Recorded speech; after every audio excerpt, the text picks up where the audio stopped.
Could I have everyone's attention, please? It's about time to get started. I got a couple of minutes after almost. Let's see, Representative Hughley, I did not start at 9 o'clock, so I knew she was coming, so. She always complains about me always starting on time. Well, you know, Speaker has his time, I have my time. We always operate on Speaker time. Okay. We're going to have two different meetings today. The first meeting we'll have will be the Rules Committee, which is a standing committee just like everyone, other committees that you're on. And we have a very important resolution that we will be looking at.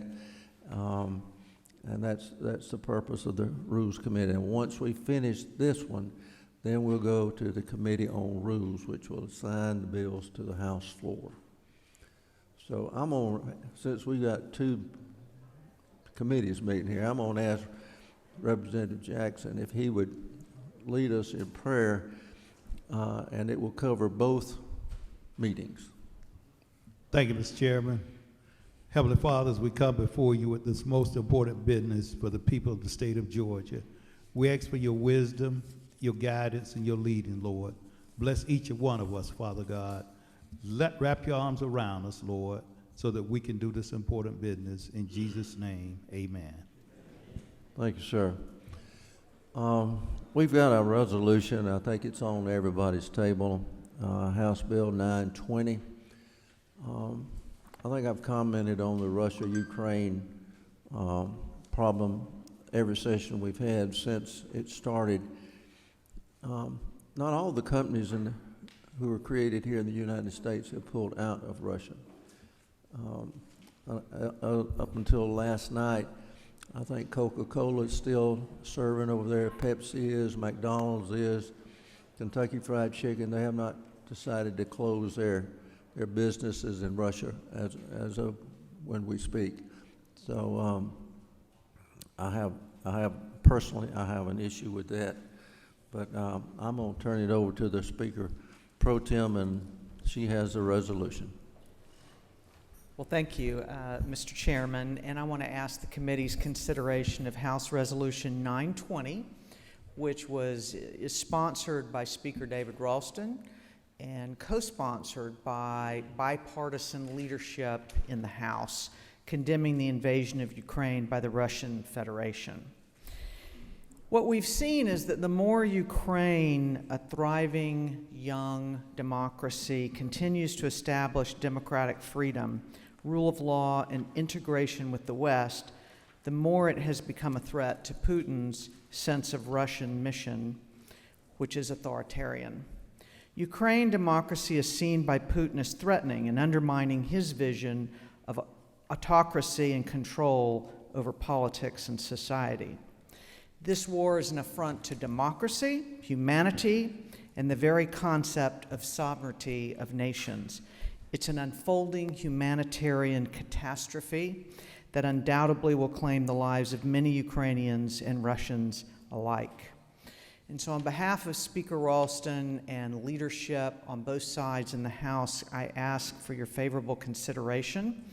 And I'll read that in the resolution, the members of this body condemn in the strongest possible terms the invasion of Ukraine by the Russian Federation and call on Russia to end its unprovoked aggression. We call on both the President and Congress of the United States to take prudent actions to bring about a peaceful and timely end to this conflict. The resolution directs the clerk to make copies of the resolution available to the Russian ambassador to the United States, the Ukrainian ambassador to the United States, and members of the Georgia congressional delegation, and I ask for your favorable consideration. Do we have any questions for the lady? Okay, seeing none. Thank you, Mr. We got a move to pass. There's a second. All in favor say aye. Aye. All opposed, like sign. Thank you. I'm not going to really tell you now what I think of Putin, but I was thinking last night, that's dangerous when you're there by yourself and you're thinking. But I was looking at the news and all, first thing that came to my mind that may get in trouble for saying this, but Putin seems to be a protege of Satan. Real close to Hitler. Okay, we have a motion, second, and pass on House Resolution 920. This will be read by the clerk and then be assigned to rules, just like it is in every other standing committee. That Rules Committee is adjourned, and now we'll start on the Committee on Rules. If you remember last session, we had 6. He finally got here. We had 6 who were not allowed to finish because of a time limitation we were on. So we will allow them to finish just like we were finishing up last Friday. So Representative Gamble, get up there and tell us what your bill number is, why it's needed, and what your bill does. All right, thank you, Mr. Chairman, members of the committee. I'm on page 1, about halfway down, House Bill 1193. And basically what this bill does is it will allow a funeral director whose license has lapsed to renew their license within 10 years if they've let it lapse, as long as they complete the continuing education and they pay the fees associated with getting relicensed. Currently, the State Funeral Service Board is not allowing that, and we have individuals that, for whatever reason, have let their license lapse and they want to get relicensed. There's also provision in there that lets the funeral apprenticeship be done however many times it takes you until you complete it successfully. And again, currently, there's a prohibition against doing the apprenticeship more than 2 times, and one individual was told to go out of state to get licensed and then come back and they'd recognize reciprocity. So for those of y'all that are licensed like myself as an insurance agent, being told that you can't get licensed is kind of a frustrating thing. So I have sympathy for funeral directors. So that's what 1193 does. And then House Bill, and I'm sorry, do you want me to continue? Second. Yep. The screen is lightening up here All a right. little bit. During that 10-year period, and they decide they want to get relicensed, do they have to make up all the training that they missed during that time frame? They have to fulfill the requirements that the state licensure board would determine for what it would take to get relicensed. And keep in mind, these are funeral directors that are not embalming. They're directing families, they're serving coffee, things like that. But they would have to fulfill whatever was established, but it would at least give them the opportunity to get relicensed, which right now they are not able to get relicensed. Okay. Mr. Williams, first one to light up. Thank you, Mr. Chairman. I don't oppose the bill because in the interest of protecting my friendship with Patty Bentley. But I do have, and the chairman cleared some, but I have, slight problem with that long. I mean, if you are in the business and you're a director and you're not conscientious enough for 10 years to renew your license, I don't know if I want you directing me when I go in 50 years. But I just think the number would have been a little more appropriate, 2 to 3 years, but my goodness, why ask them for a license if you're going to give them 10 years? Well, I understand that, and in this particular case, one of the people that was impacted by this, his daughter had died tragically in a car wreck, and he went through a really tough time in his life, and about 2 years went by. And so it wasn't 10 years with him, and this just says up to 10 years.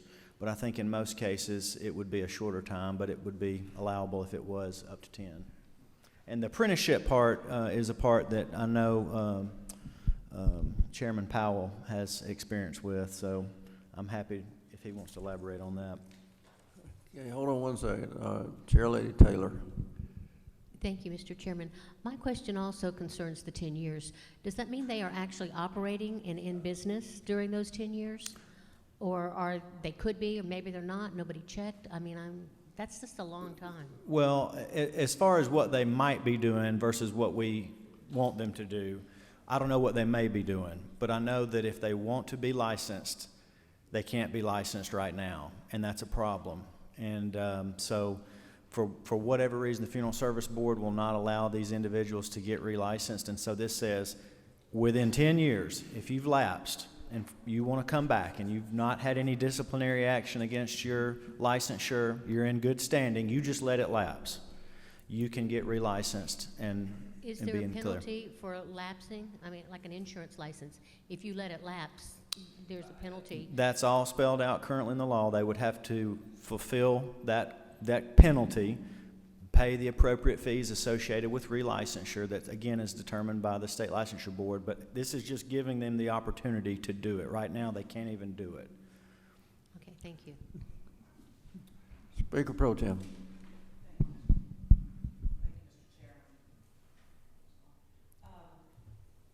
You say funeral directors do not necessarily embalm? Correct. Or do not embalm? The new license for a funeral director requires that you be a licensed embalmer and along with being a licensed funeral director. But there was a point in time prior to those two being joined together that they were two separate licensures. And so some of these individuals that are caught in this conundrum, if you will, are the ones that went through under the old system, and it has just been continued to be honored, even though we have a different process now. And follow-up question, Mr. Chairman. And they, there's a board that will promulgate the rules. Correct. So that we don't have to legislate rules that might change for an industry that's changing. That's Is that correct. right? Well, I mean, it sounds like it's a bill that would cut through some red tape and let some folks get back to work. Right. Thank Thank you. Okay, Chairlady Smith, don't forget, this is not a place to debate this thing. We just need to answer a few questions, so go ahead. Thank you, Mr. Chairman. To the author of the bill, is it not true that you probably should retitle it The Resurrection of the Funeral Directors? So it is endorsed by our funeral caucus, which they've made me an honorary member of, but it did impact a constituent of mine, and it is a real issue that is happening around the state. So.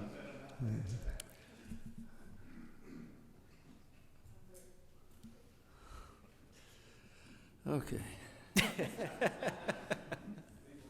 We've got a couple more questions. I'm going to let Chairman Powell, and we're going to cut off all other questions. Go ahead, Thank sir. you, Mr. Make your Chairman. comments.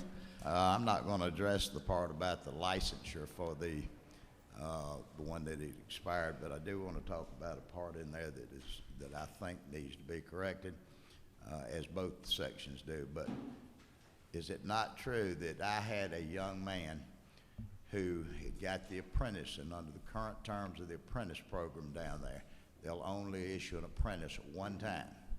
Is that not true? That is true. And this young man had an apprentice license while he was going to mortuary school. Because of a divorce, he had to drop out. And then when he decided to go back to mortuary school, he needed to have the apprentice license to get his license, and was told we don't issue a second go-round.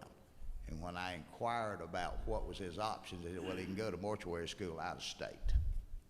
This is a problem for the business community, and that's the reason that language is in there on the apprentice license. That's true. Okay, that's all the questions on that one. Okay, you got another one in there, I think, don't you? All right, thank you. And then right underneath it, House Bill 1279, this allows a senior citizen or somebody over the age of 65 to carry up to a 21-day allowance of prescription medication in a prescription container. Georgia Pharmacy Association is on board with this. These are the little compartmentalized Monday through Sunday containers that currently, if someone travels in with, it's against the law. And so this would make it allowable for somebody over the age of 65. Happy to answer any questions about that. See no questions. Thank you, sir. Thank you. Mr. Irwin.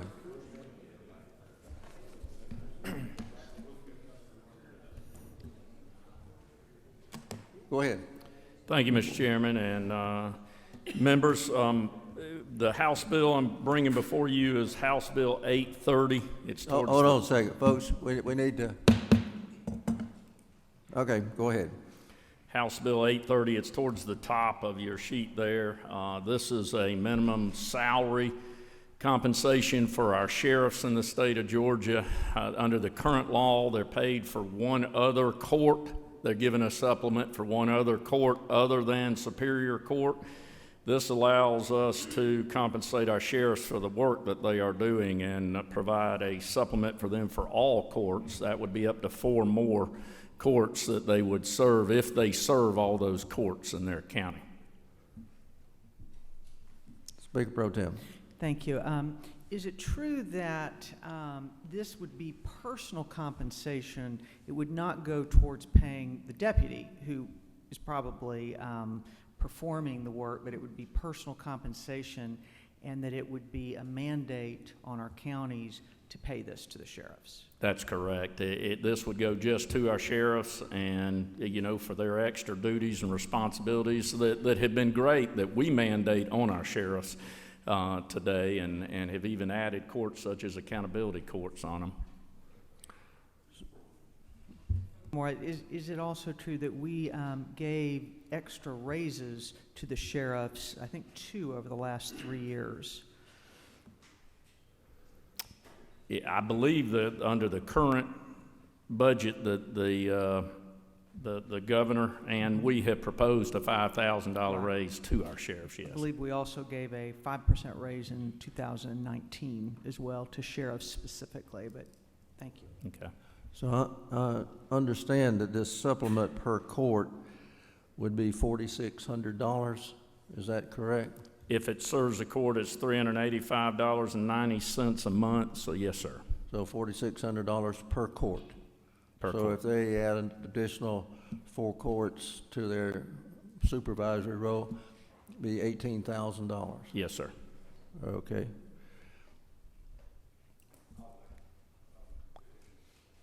All right. Mr. Fleming. Thank you, Mr. Chairman, and I appreciate the gentleman speaking to me about this bill earlier, and I've been trying to contemplate some of the things we discussed.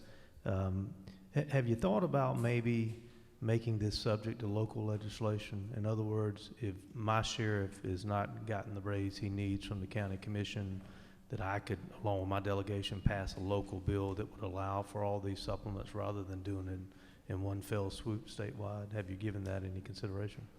Yes, sir, Mr. Chairman, I have. You know, with the group that is arguing with me about this, the only group that's come up would be ACCG on this, and that would be the group that I'm sure, even in local legislation, that I'd have to tackle pretty strong. So, as you could imagine, this would increase on them. But my point would being that if you have a situation, which I know you may very well be dealing with in your county, you could pass this supplement change for your sheriff, but it would allow the rest of us to decide if we needed to do it for ours. That was just my suggestion, something you might think about. Yes.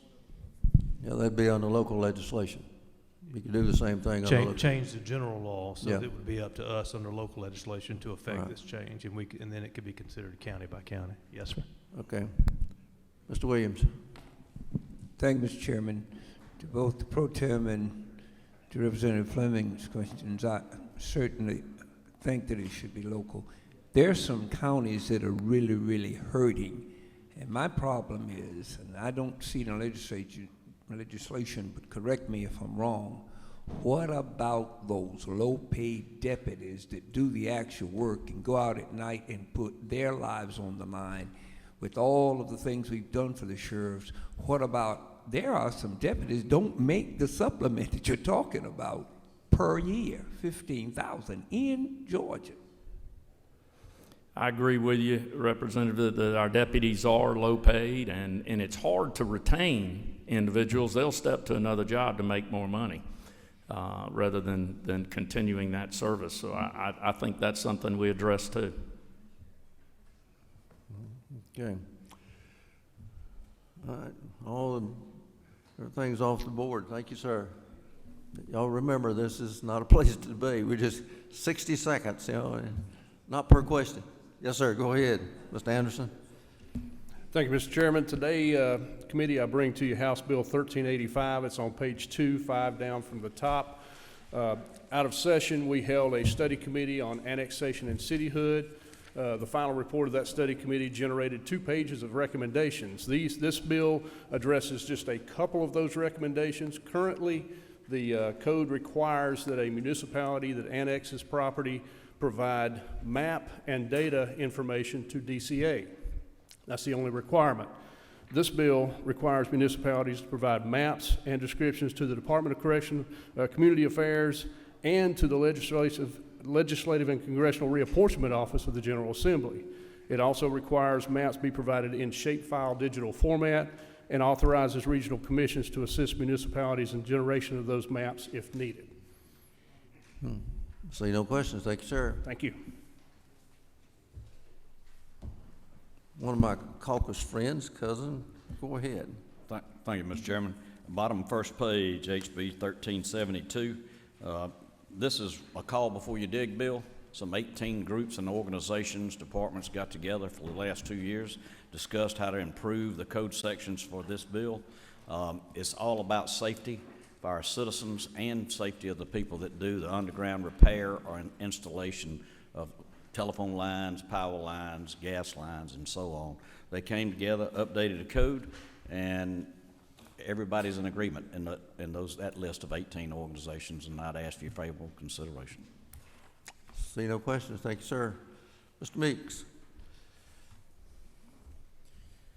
Thank you, Mr. Chairman, members of the committee. I bring before you today House Bill 1331, about 3/4 way down on the front page. It's the governor's bill, Mr. Chairman, as 1331 is the workforce innovation opportunity. You know you shouldn't lead off with that because,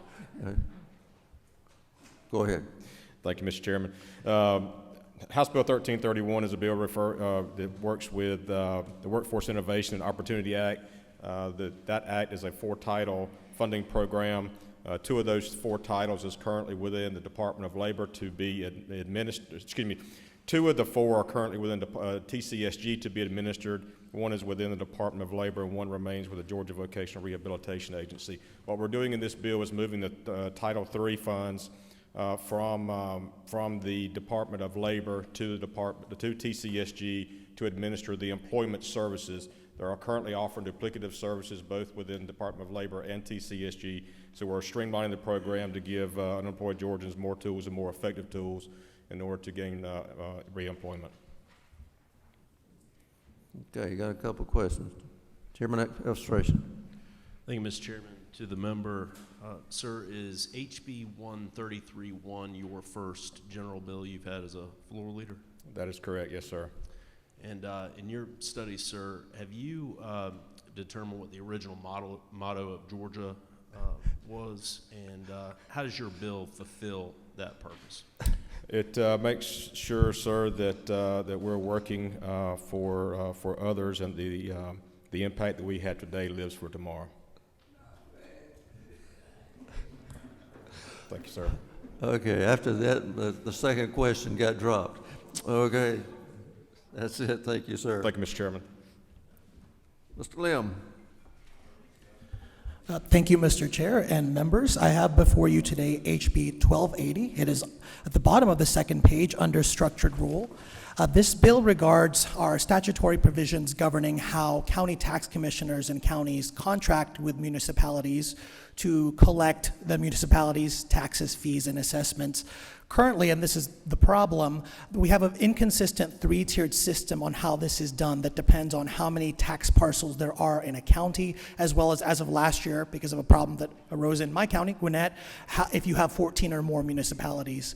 We also don't actually have a statutory cap at the moment for that. This bill takes those problems and addresses them, first of all, by creating one uniform system where, regardless of where you are in the 159 counties, all 3 of the necessary and relevant parties, that is the county tax commissioner, the county, and the municipality, are required to bargain together and contract, and within that contract, as a nod towards transparency, they will set forth what they're actually collecting fees for. And in addition, we do set a statutory cap at 50% of the minimum salary of the county tax commissioners which is generally dependent on the population in a county. And I will close by saying I really thank Chairman Efstration for having led on this issue, and he was able to bring the Georgia Association of Tax Officials, who represent the tax commissioners, ACCG and GMA to the table, and they all support this bill. Chairman Efstration. Thank you, Mr. Chairman. Thank you, Representative Lim. Isn't it true that at the conclusion of the legislative session last year, in the final 2 days, there was a bill passed out of the Rules Committee to address the issue of compensation of tax commissioners, and that actually an additional tier, you might say, was added to the existing law as a result of that last-minute fix. Is that fair?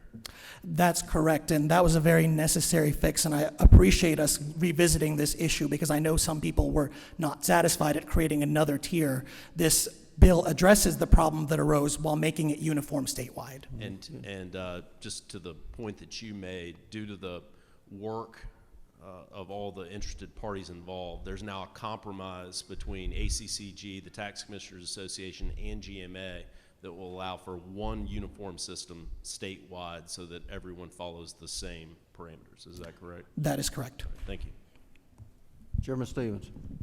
Thank you, Mr. Chairman. I just wanted to point out this is one of the most highly vetted bills that I've been in since Ways and Means, and the gentleman has done an amazing job to get it here. Thank you, Chairman. Okay, I don't see any other questions. Thank you, sir. Thank you. We'll go ahead and get ready, y'all. Come on. Chairman Corbett. Thank you, Mr. Chairman. Members of the committee, I bring before you House Bill 1295, 11 down from the top on page 1. What we're doing with 1295 is basically we're hoping to be able to retain new teachers with this bill, be able to hopefully get them the help they need to not only train them and keep them, but to move them up to be highly effective teachers. Is what we're doing with this bill. Okay. I see no questions. Thank you, sir. Thank you.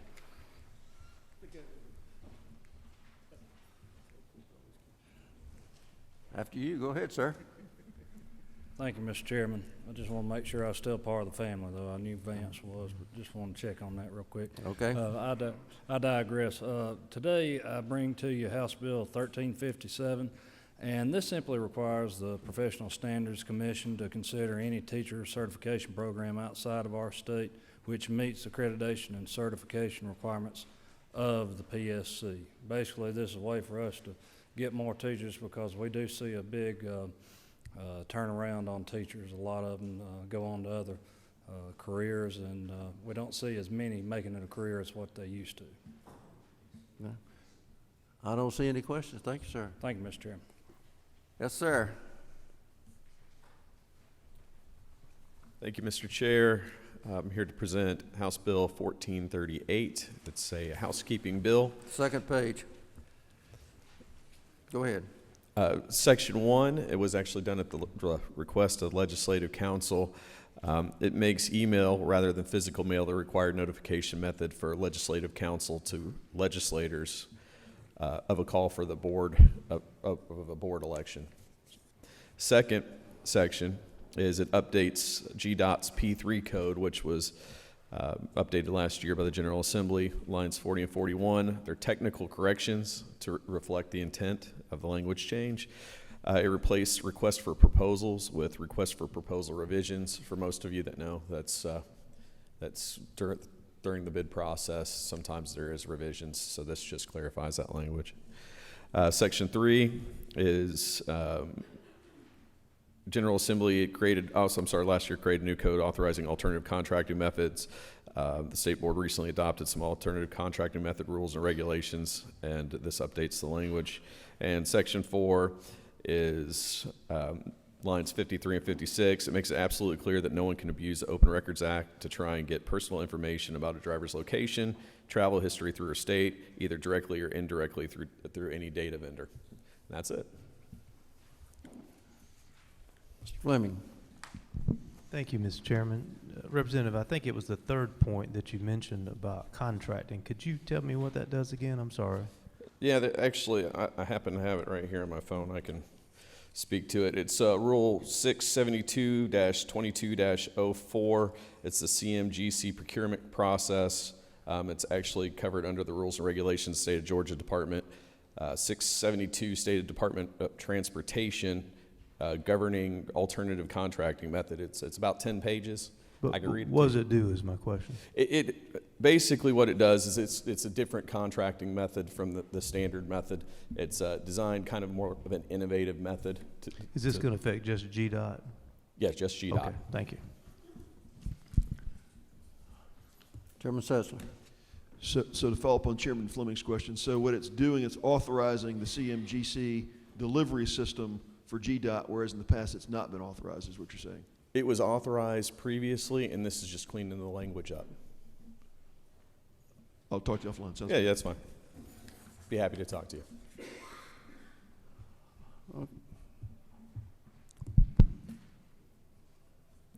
All right. Thank you, sir. I don't see any more questions. Thank you very much, and ask for your favorable consideration. Thank you. Okay, we've got some committee members who have some pieces of legislation that they need to present. Let's see, I'll call on Chairman Jaspers. I think he's got 2 or 3 in here. Thank you, Mr. Chairman. House Bill 1043, Georgia Endowment for Teaching Professionals. This is an answer to the issue that TCSG has. In certain areas of the state, they're not able to pay enough to get some high-demand teachers in place and seat. This creates a body to raise and distribute dollars to those educators. Mr. Jackson, is that you? Yes, sir. Thank you, Speaker. At the proper time, I'd like to ask for a bill. Okay, once we get through doing this, I'll call on you. Just when we get through, push your button so I don't forget. Okay, see no questions. Thank you, sir. You got another one. Okay, House Bill 1371 is the Rural Health Advancement Commission. This commission will take an ongoing hard look at meeting the needs of rural health care throughout Georgia. It's an average-sized commission that's going to do ongoing look at it. That's from the Rural Development Council. Don't see any questions. That's it. All right, so you got 1378. Not going to hear it yet. I don't want to ask for it yet. Okay. All right.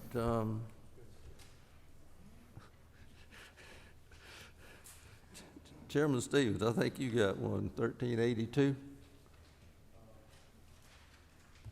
Thank you, Mr. Chairman. 1381 and 1382 are 2 continuing education pieces, came out of the Rural Development Council that for local water and sewer authorities and redevelopment authorities. See no questions. Okay, do you have 1382 also? Yes. You want to present it? That one is the one for redevelopment authorities. It requires 8 hours of continuing education, 4 hours per year, in order to get One Georgia funding. Okay. Let's see,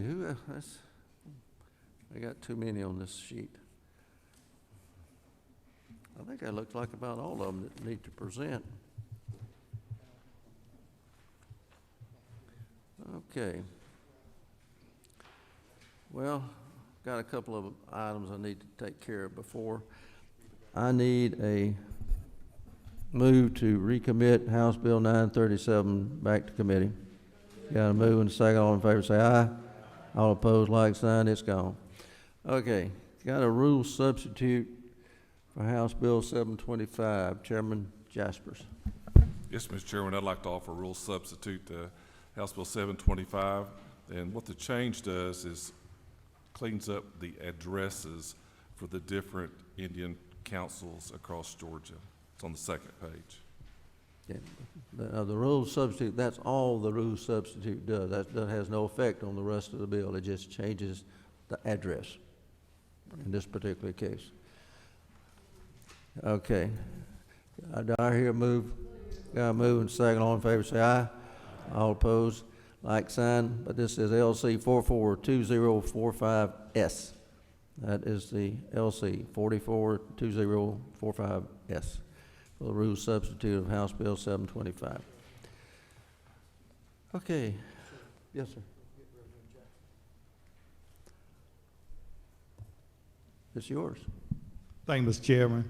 I'd like to ask for House Bill 884, Chairman Dave Belton's bill. Did he pay you to do that? I saw him. I see him sitting back there in the back of the room. You know what I'm saying? Okay. I guess now's the time to look at the calendar for the 26th legislative day. You know, when you get 26, that means you only have 14 left. Okay. So that's Wednesday, the 26th, which is tomorrow. And for any of you who have not qualified yet, I may take your bill off. Got my check right here, Mr. Chairman. Chair Lady Taylor. Thank you, Mr. Chairman. I'd like to ask for House Bill 839. Oh, okay. Very good.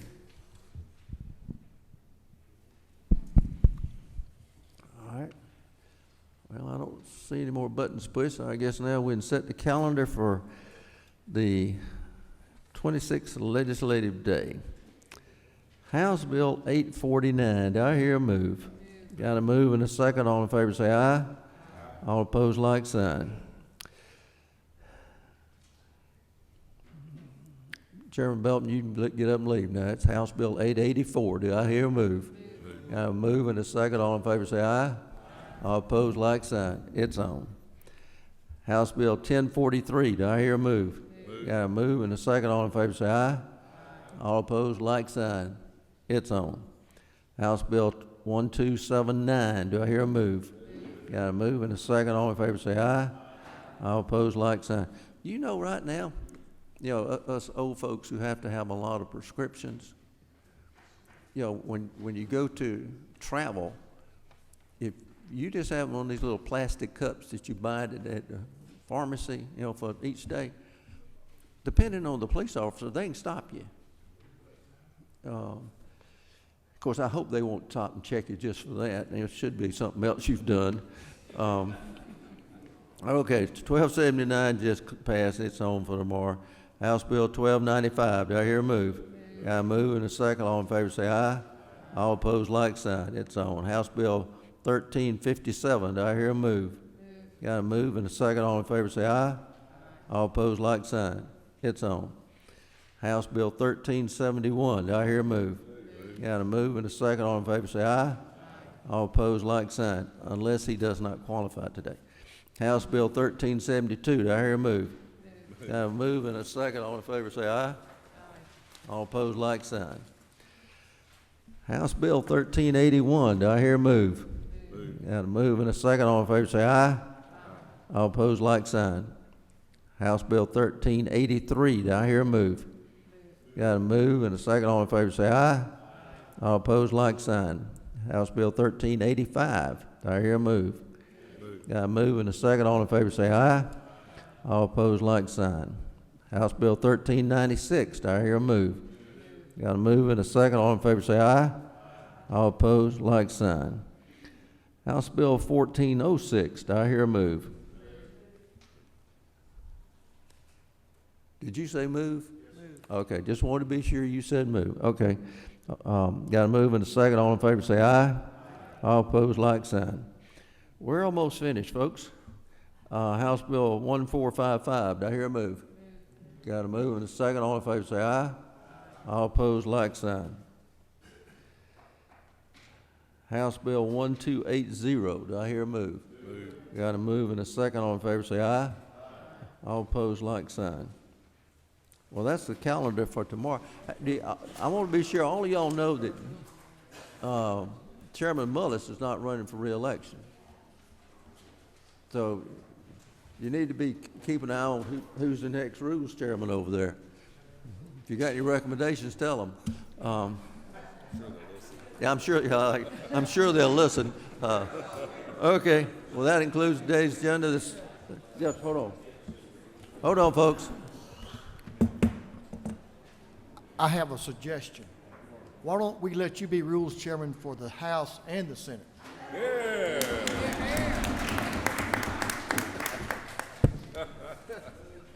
Move, yeah.